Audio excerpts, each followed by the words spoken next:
Hola, buenas noches. Estamos otra vez con una presentación de libro en la 11ª Feria del Libro de Salta. Nos acompaña en esta oportunidad el señor Ricardo Maldonado, que es el autor del libro ¿Por qué no salimos campeones? De ediciones R y R. Y nos acompaña el señor Marcelo, que no sé su apellido, Marcelo, discúlpeme. Marcelo Álvarez, Silvia. Marcelo Álvarez, que va a ser el presentador del libro de Ricardo. Así que los dejo con ellos y que disfruten de esta presentación. Bien. ¿De quién va a hablar primero, Marcelo? O Mm, Yo empiezo. Bien. Sí, Marcelo es director técnico, entrenador de arqueros.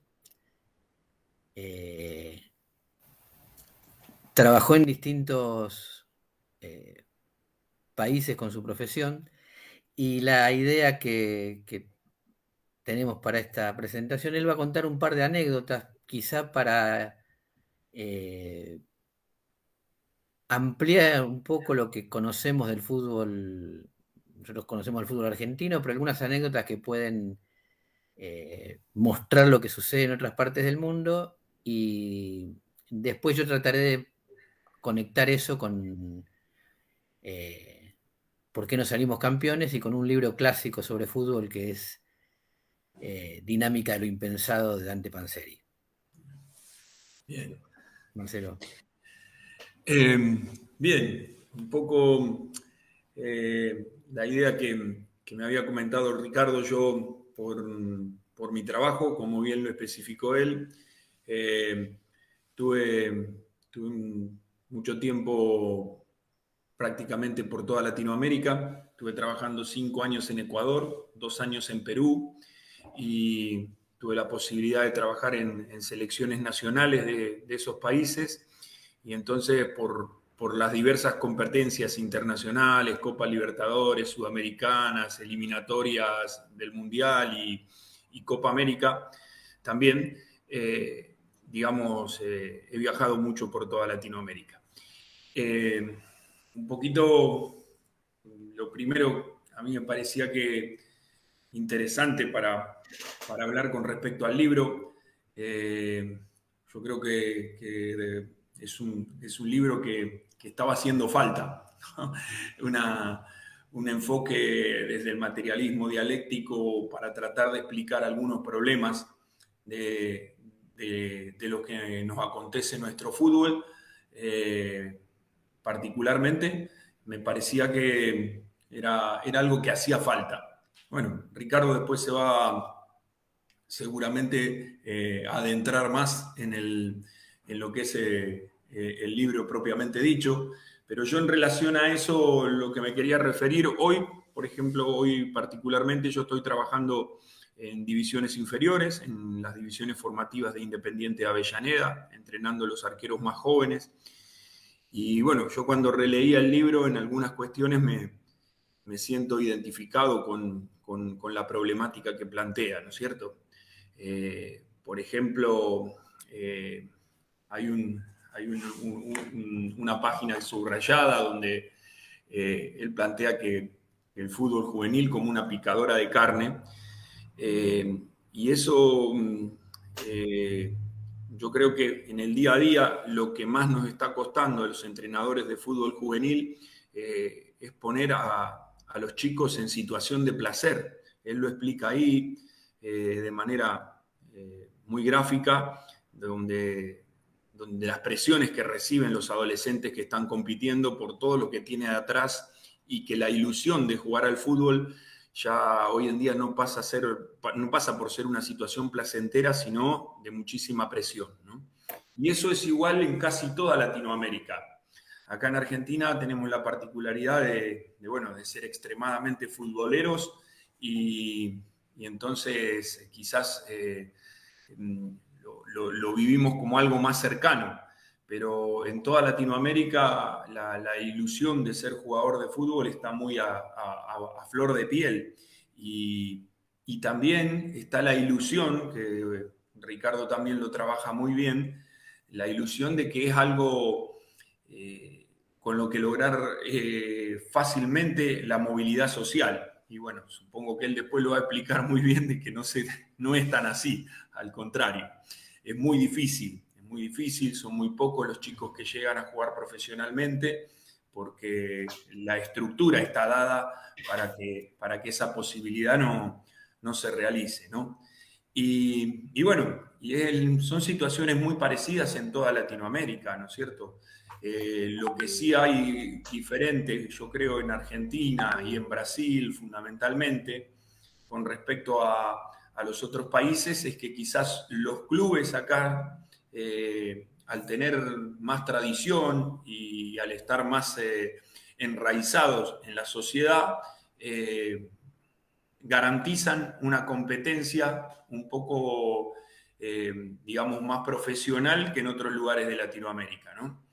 Yo entre las anécdotas que he visto en Ecuador, por ejemplo, hay lugares donde los jugadores específicamente salen de sectores que son bien detectados, ¿no? Esmeralda, el norte con Colombia, y la ciudad de Chota, quizás sean las dos ciudades donde mayor cantidad de jugadores eh, salen, ¿no? Porque uno si relaciona el pueblo ecuatoriano por los jugadores de fútbol, uno se haría la idea de que la mayoría son jugadores de color, ¿no? Y no pasa así, es una población que es más mestiza y no hay tanta gente de color. Y sin embargo, los jugadores de fútbol, al salir de esas dos ciudades donde sí hay una preponderancia de gente afroamericana, parece que todos los ecuatorianos fueran afros, y no es así. Y es muy llamativo a veces cómo se arma todo ese proceso, ¿no?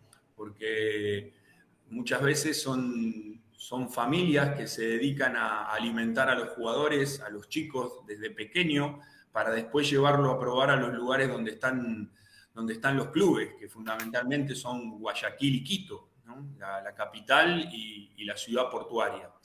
Y bueno, en esas situaciones, digamos, es muy llamativo cómo se juega siempre con la ilusión de los chicos de poder ser futuros profesionales que vivan de este deporte, ¿no?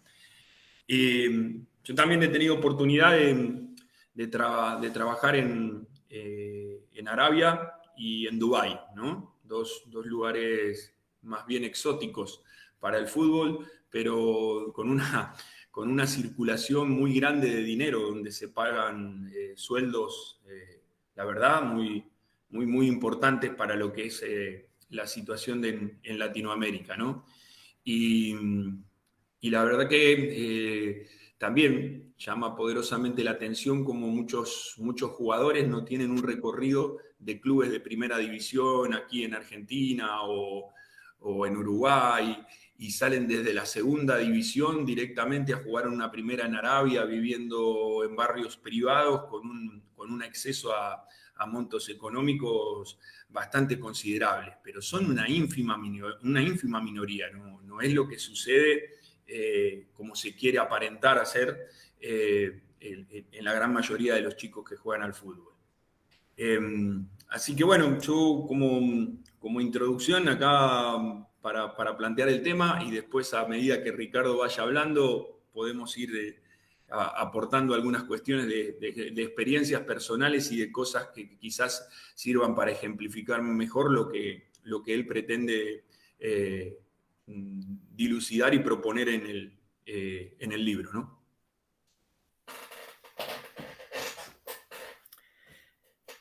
Bueno, como uno espera siempre escribe un libro, que el libro sea leído, para no auto boicotearme, yo trato de no contarlo.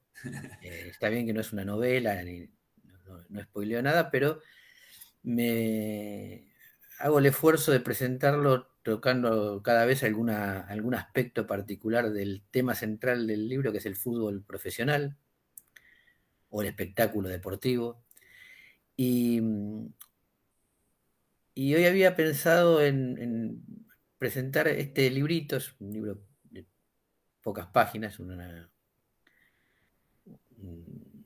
compendio muy resumido de muchas cosas, comparándolo con el que probablemente sea el libro de fútbol argentino, y probablemente diría el libro de fútbol hispanoamericano, que es un libro que tiene más de medio siglo, que se llama Fútbol, dinámica de lo impensado, de Dante Panzeri.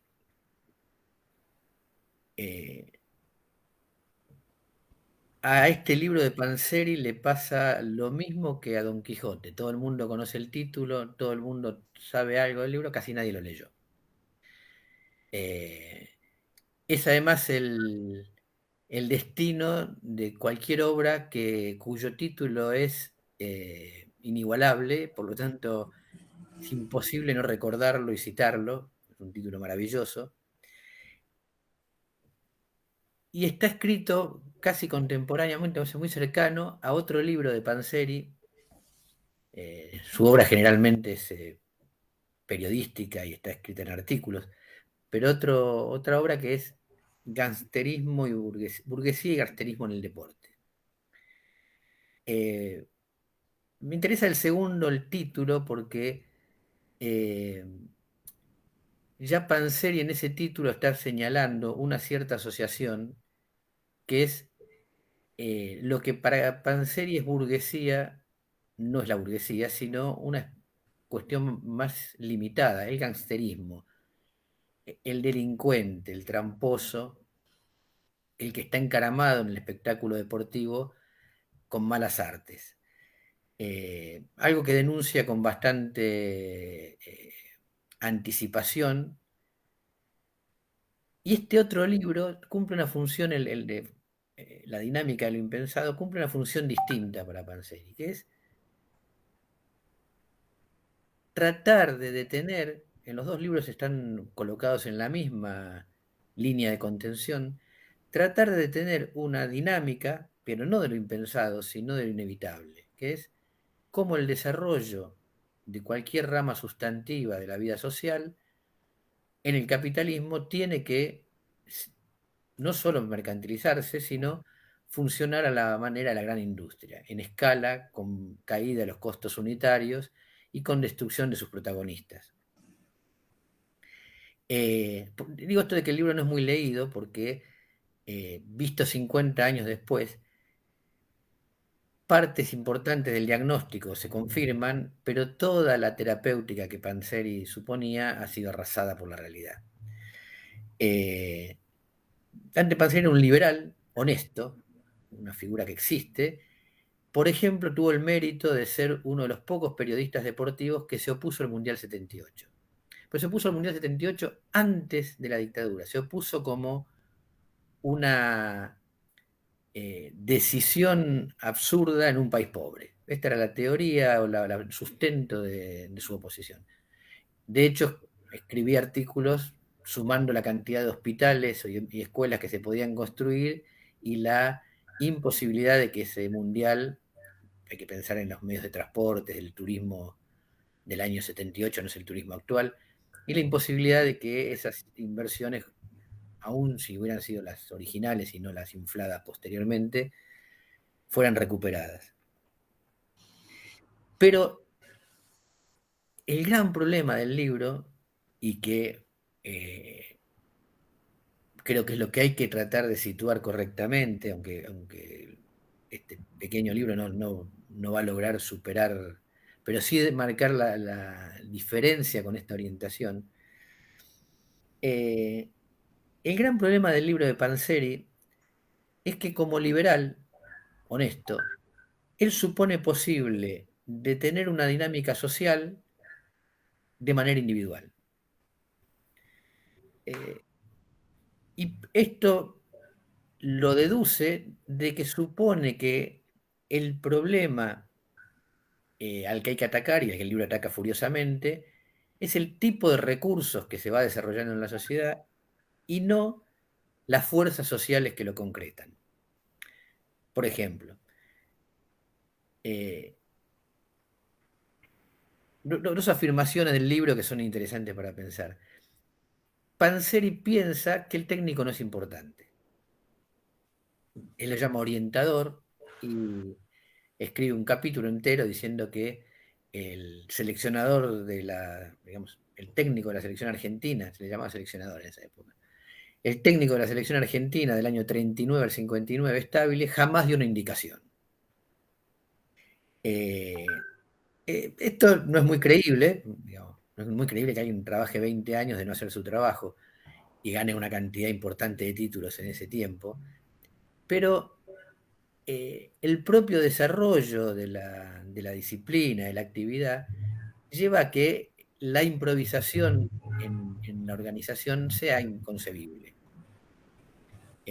Si el mundo le hubiera hecho caso a Panzeri, o una parte del mundo, el resto lo hubiera arrasado.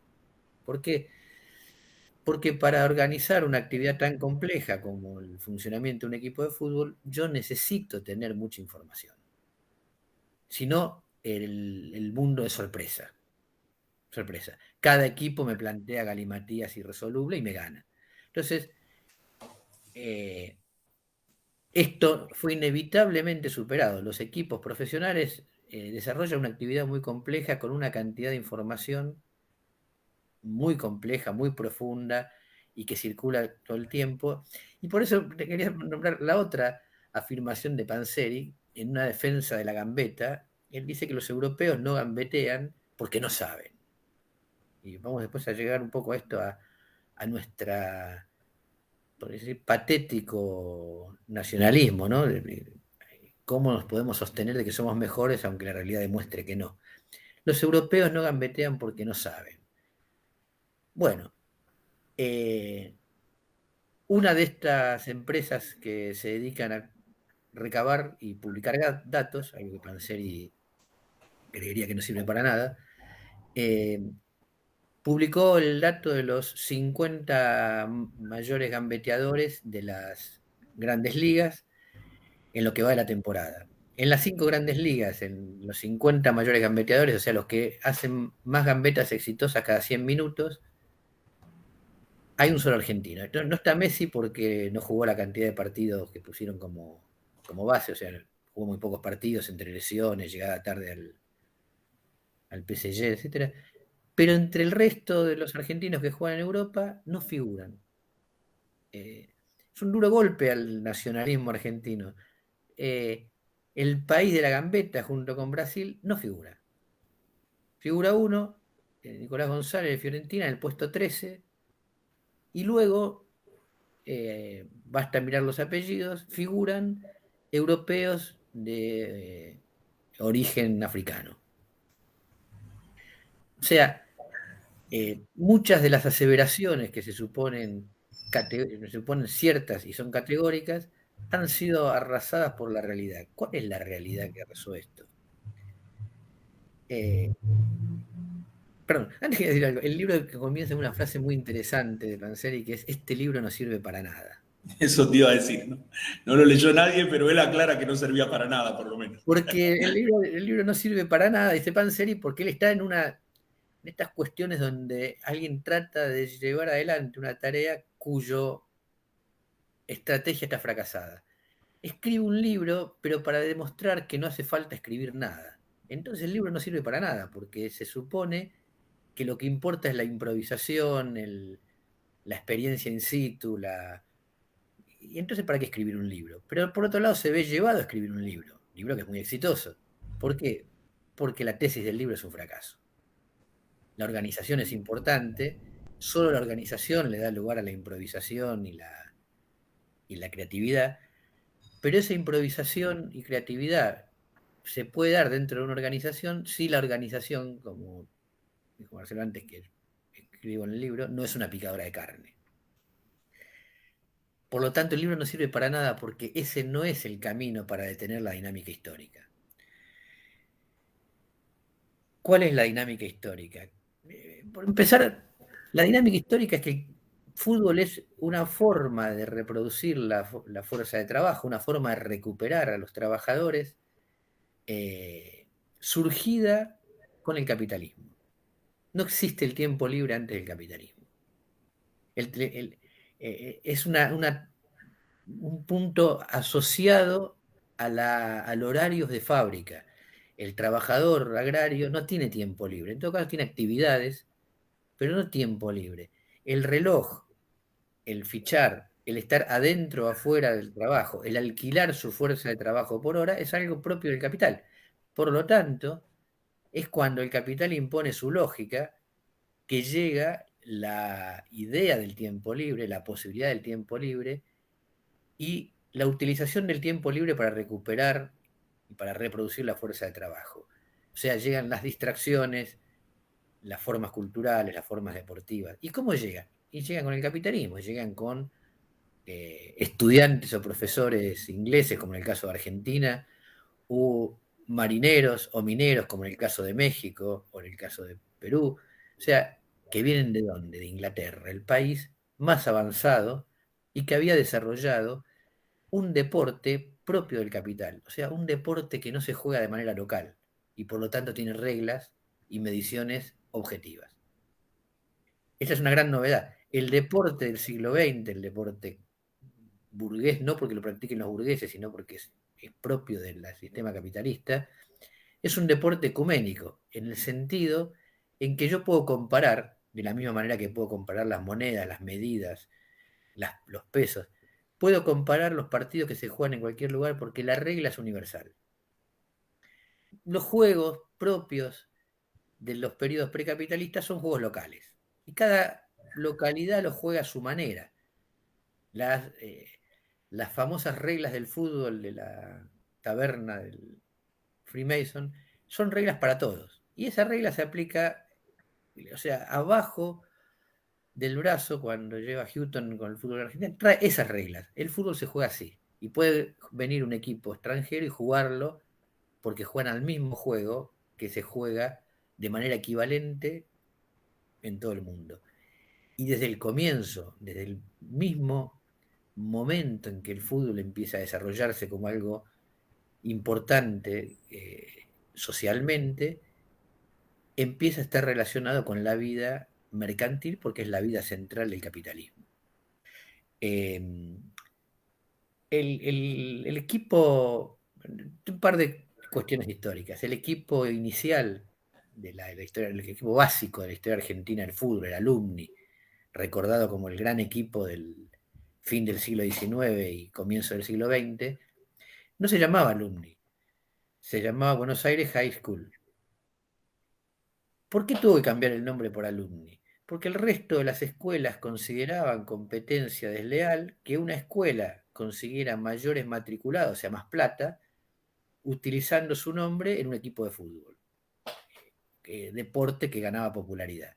Entonces el resto de las escuelas le dijeron al Bike, no podés hacer publicidad poniéndole a un equipo de fútbol, algo que ya es no solamente algo que se juega, sino algo que se presencia, tu nombre. Cambiar el nombre, alumni, alumnos. Bueno, o sea, el nombre alumni ya implica que hay un cruce muy profundo entre negocios y deporte y espectáculo, y estamos hablando de 1890.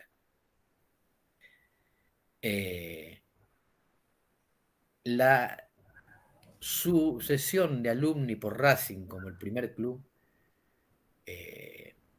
por decirlo así, de origen club y no de origen escolar, y con mayoría de integrantes no ingleses o no descendientes de ingleses, vamos a ser precisos, ya implica un paso más en esto.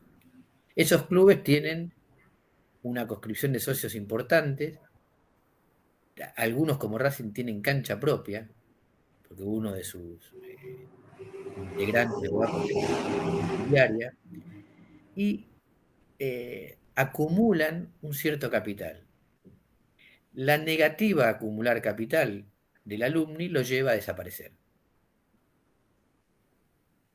Y este es todo un periodo importante de acumulación de ciertos clubes que comienzan a transformarse en entidades de movimientos económicos sustantivos, algo que en la década del 20 Natalio Botana, desde crítica, ataca fuertemente porque Pichinópital, un jugador de Racing, se fractura y Racing lo deja que se recupere en el Fiorito. Entonces, Botana desde Crítica dice, no puede ser que estos jugadores, estrellas, y ya está instalada la idea de la estrella futbolística, sirvan para que los clubes aumenten su patrimonio, pero luego cuando tienen un accidente laboral, no se podía considerar laboral porque eran todos amateuristas, pero cuando tienen un accidente laboral lo manden a la asistencia pública, lo manden a un hospital público a recuperarse. Entonces, lo que nosotros estamos en presencia es de 3 puntos. El comienzo del fútbol en Argentina, rápidamente atrayendo la atención no solo de los jugadores, sino de los espectadores, rápidamente generando un movimiento de dinero y acumulación. Un punto intermedio, que es cuando Panzeri cree que esto se puede detener con la buena voluntad de los individuos, apelando al individualismo, a la creatividad, al no dejarse someter por el colectivismo, es un furioso anticomunista. Y el momento actual, donde la dinámica iniciada hace 120 años, 130 años, está plenamente desarrollada. ¿Qué significa que está plenamente desarrollada? Bueno, significa algo que dijo Marcelo recién. Es muy difícil que un pibe que le guste el fútbol no transite por alguna división formativa del fútbol argentino.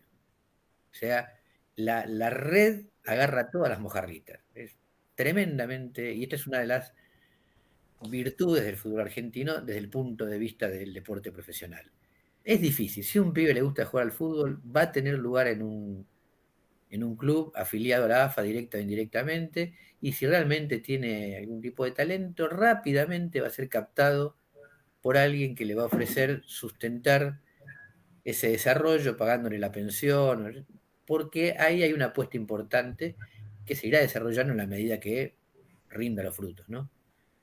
Esto está muy desarrollado. Por otro lado, está muy desarrollado que el fútbol genera unas entidades perfectamente compatibles con los negocios, con algunas virtudes que la empresa no tiene. Porque es una actividad complementaria de los negocios donde no se arriesga patrimonio, pero se obtienen beneficios. Y esto no es fácil de conseguir. O sea, el que pone una empresa le va mal y perdió su patrimonio. Pero en los clubes, los burgueses entran, hacen negocios y se van. Para dar un ejemplo acá de mi barrio, no de mi club, pero de mi barrio. San Lorenzo le sirvió a un presidente para llegar a ministro, a un vicepresidente para reordenar su situación empresarial, y ahora le está sirviendo a un burócrata sindical para estar a cargo, y ya veremos cuál es el destino de todo esto. Sin embargo, los socios votaron otra cosa. O sea, cada uno va, utiliza, usufructúa, llega a donde quiere llegar y luego se va. El club es un excelente trampolín porque es muy visible, y si sirve para publicitar zapatillas, sirve para publicitar políticos. Y ayer tuvimos un ejemplo. El Deportivo Malvin ascendió al Nacional B,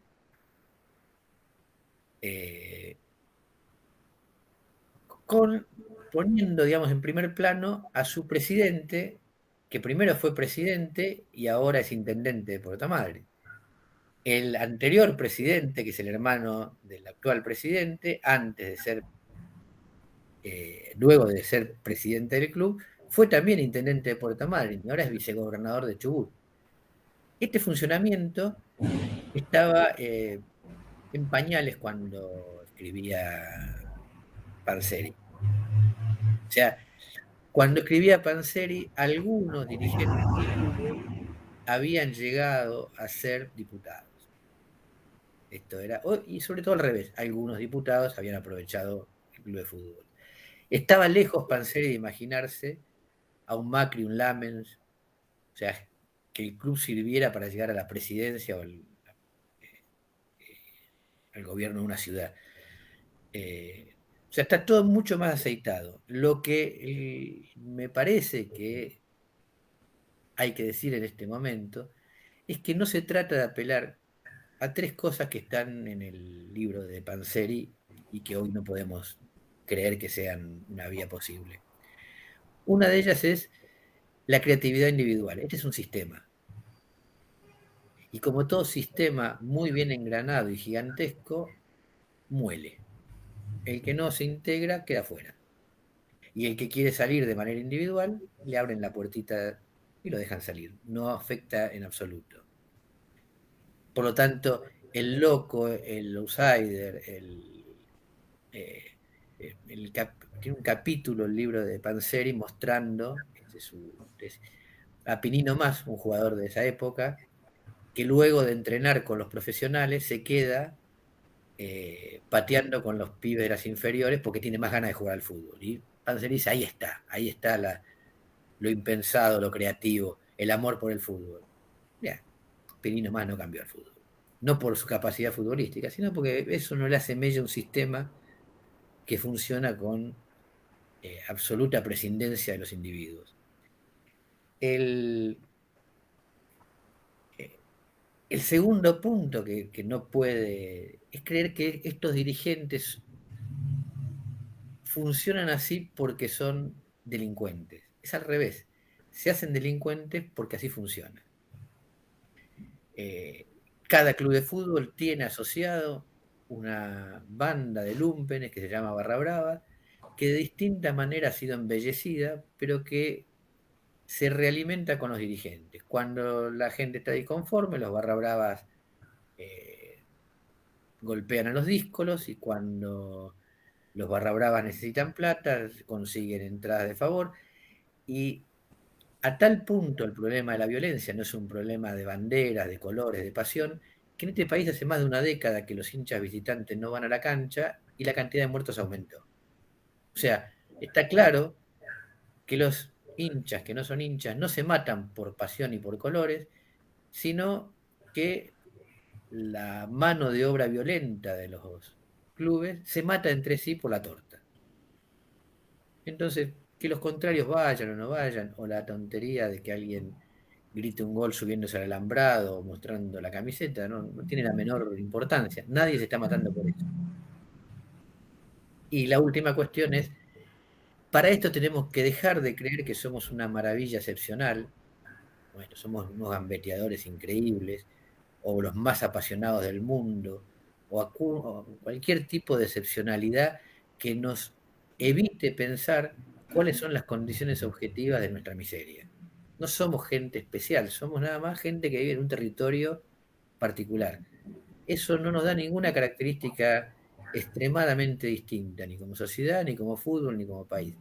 Tenemos que analizar, sí, algunas particularidades, las particularidades argentinas de un sistema mundial que es el capitalismo, y las particularidades futbolísticas de un sistema general, nacional, que es el capitalismo, en esa forma específica de desarrollo, que es el deporte, el espectáculo deportivo, el negocio del deporte a nivel mundial, y cómo nosotros estamos integrados ahí como una pata decadente cada vez menos contemplada. Un último dato, es muy de color, pero el INSAT, que es la página, la empresa que se dedica a recabar datos deportivos, no datos económicos, sino datos referentes al juego, no toma en cuenta la Liga Argentina. Es es un golpe narcisista, pero no le parece una liga relevante para andar midiendo qué hacen los jugadores de Argentina. Mucho más relevante, y esto económicamente no cabe en dudas, mucho más relevante que el torneo de primera argentina, un torneo loco de 26 equipos que ahora va a tener 28. O sea, yo siempre pienso el pobre tipo que tiene que vender publicidad para un Aldo Civi Sarmiento de Junín, ¿no? O sea, hay que vender publicidad para un enfrentamiento de dos ciudades del interior de la provincia. Eh, eh, la segunda categoría alemana, la segunda categoría inglesa y la segunda categoría de España son económicamente más poderosas que la Liga Argentina. O sea, un jugador podría pagarlo un equipo de la segunda categoría inglesa, bueno, está visto. Ningún equipo argentino podía haber pagado lo que cobró Bielsa en el Leeds en segunda división de Inglaterra. Ni hablar de que, digo, ningún equipo. Y este era un equipo de la segunda división inglesa. Ese es el lugar en el que va cayendo el fútbol argentino, el cual cumple perfectamente la condición de ese chiste, que es un gran negocio el fútbol argentino, comprarlo por lo que vale y venderlo por lo que cree que vale. Pero no vale eso. Bueno, esta era un poco la relación del libro con aquel libro maravilloso y que hay que leerlo inevitablemente y si a uno le interesa el fútbol, que es La dinámica de lo impensado.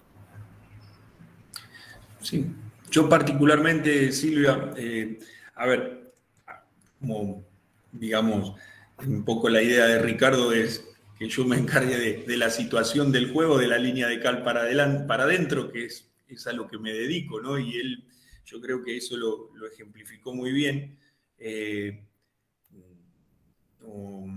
Los últimos torneos internacionales, tanto los mundiales de selecciones como los torneos internacionales donde se compite con equipos europeos, antes había posibilidad, o digamos, teníamos alguna posibilidad de competir. Hoy prácticamente todos los torneos internacionales que se hicieron en el siglo XXI, los equipos latinoamericanos lo han perdido. Y salvo el de Brasil que gana en Corea-Japón 2002, a nivel selecciones también los hemos perdido. Y con la particularidad desde que apareció el Mundial de Clubes, en 2 ocasiones los campeones de la Libertadores de América ni siquiera llegaron a lograr llegar a la final contra los equipos europeos. Y eso yo creo que tiene que ver muy, muy claramente con lo que estaba hablando Ricardo recién, que es lo de la concentración del capital. Se llevan los mejores jugadores a las mejores instalaciones, a donde los pueden pagar mejor, a donde tienen los mejores campos de juego, a donde hay más dinero para televisión y donde las entradas son más caras y los estadios están llenos. Y se pueden observar el espectáculo sentado en una butaca muy cómoda e inclusive hasta con algún catering especial, ¿no es cierto? Entonces eso hace que la diferencia sea cada vez mayor y que no se pueda suplir con la creatividad. Incluso eso también en algún momento era una ilusión que nos quedaba. Bueno, ahora últimamente está la famosa serie de Diego que se está pasando por televisión, ¿no? De que el jugador argentino se formaba en un ámbito del potrero, un ámbito creativo, entonces era mucho más hábil y más eficiente con las cosas creativas del juego, y en realidad hoy en día se está demostrando al revés. Porque esos espacios de juego han desaparecido, porque la inseguridad hace que los chicos no puedan jugar más en la calle y que entonces la formación dependa de pasar inevitablemente por un club. Y yo creo que ahí sí también, y es un poco creo que la esencia de lo que quiere plantear también Ricardo en el libro, de la profesionalización de los clubes. Hay mucha gente que hoy en día trabaja con la nostalgia del potrero ese que en algún momento sacó los 2 grandes accidentes que tuvo el fútbol argentino, Messi y Maradona, ¿no? Pero ese potrero hoy en día no se puede reproducir, y entonces muchas veces la equivocación es que tomar a los clubes para reemplazar el potrero y para que el chico vaya y juegue 2 horas por día libremente en un club. Y la verdad que de esa manera tampoco se llega a competir, porque el jugador que se formaba antes podía jugar 8 horas entre pares, entre amigos, a la pelota, y esa realidad hoy no existe. Si por algún lugar se quiere llegar a competir en esta desigualdad de condiciones, también hay que cambiar el proceso formativo de los chicos. Pero bueno, eso está planteado de esa manera, como bien lo expresó Ricardo, y para eso hay que leer el libro. Está muy interesante, ¿no? Bueno, yo quería terminar con Había elegido lo del libro de Panzeri porque eh, porque la palabra dinámica está en el centro de los dos libros. En el caso de Panzeri era una apuesta, la dinámica de lo impensado era la apuesta a esto, a la creatividad, al potrero, al que se sale del molde. Tendríamos que reconocer, pensando en cuándo está escrito el libro, que aún con dos milagrosas, o sea, Panzeri de alguna manera acertó dos plenos. Así, tiró dos fichas en la ruleta y acertó dos plenos increíbles, y aún así no se le dio. Porque la dinámica de lo impensado podría ser, como dijo Marcelo, la existencia misma de Maradona y Messi. ¿Cómo Argentina saca a esos dos jugadores? Es un milagro. Pero ni aún así. Ni aún así. Entonces, si la dinámica de lo impensado no es una respuesta, y yo coincido, ese libro, no, para lo que quiere servir no sirve, entonces habrá que escribir otro libro, que no es este es solamente un bosquejo, una introducción, pero otro libro en esta, es la dinámica de lo social. El fútbol está inmerso en la dinámica de lo social, y quien quiera resolver problemas asociados al deporte profesional y al fútbol, va a tener que pensar la dinámica de lo social. No se pueden resolver los barra bravas pensando que el problema es que un jugador se sacó la camiseta. Es tonto, pero esto es la decisión. No solamente es tan tonto que la AFA hizo campaña para modificar los cantitos de los hinchas. Como si alguien, porque dice los vamos a matar, se transforma en un asesino. Es realmente una cosa de una estupidez importante, porque casi diría, suele suceder al revés, que perro que ladra no muerde, que el que amenaza no pega, que el que putea no lastima, pero esto significaría abocarse a la dinámica de lo social, que es qué fuerza social necesita estos tipos armados en la tribuna. Y ahí tampoco mi libro sirve, porque esto no se soluciona con un libro. Bueno, esto era todo, te agradezco mucho Silvia y a todos la gente de la cultura en Salta. Y bueno, no tengo más que agradecimiento para ustedes. Tal vez usted dice que no sirva, pero puede ayudar. Vamos a aceptar eso. Social. Ojalá que ayude, aunque no sirva. Sí. Yo creo que igual tienen ayuda bastante. Tiene algunas cuestiones muy bien planteadas. Todo sirve, lo bueno, lo malo, siempre sirve para algo. Así que nosotros desde la Secretaría de Cultura de la provincia de Salta estamos muy agradecidos que hayan participado de esta presentación dentro de la 11ª Feria del Libro de Salta. Y queremos saber dónde lo compramos al libro, porque la gente que va a ver este video, que está viendo este video, le interesa. Yo soy profesor de educación física, por ejemplo. Creo que desde Salta por Mercado Libre o por alguna plataforma de compra virtual, no sé. Bien, perfecto. Bueno. En Salta, la provincia, no sé si lo llevamos a algún lado. En Jujuy acá trabajan mucho con el fútbol, los colegas, así que en los clubes no son santos de mi devoción. No, ahí está la página de R&R Ediciones. Perfecto. Ahí entonces. Ahí seguramente va a haber todas las vías de contacto para que llegue el libro. Bueno, seguramente estarán comprando y los esperamos en Salta, a ver si hay una presentación presencial tal vez en un futuro. ¿Cómo no? Si hay empanadas, diremos. Sí. Un torrontés, vino. Torrontés de Cafayate. Empanadas. ¿Sí? Bueno, que tengan buenas noches y muchísimas gracias, Marcelo y Ricardo. Muy agradecido. Muchas gracias. No, por favor, muchas gracias a ustedes.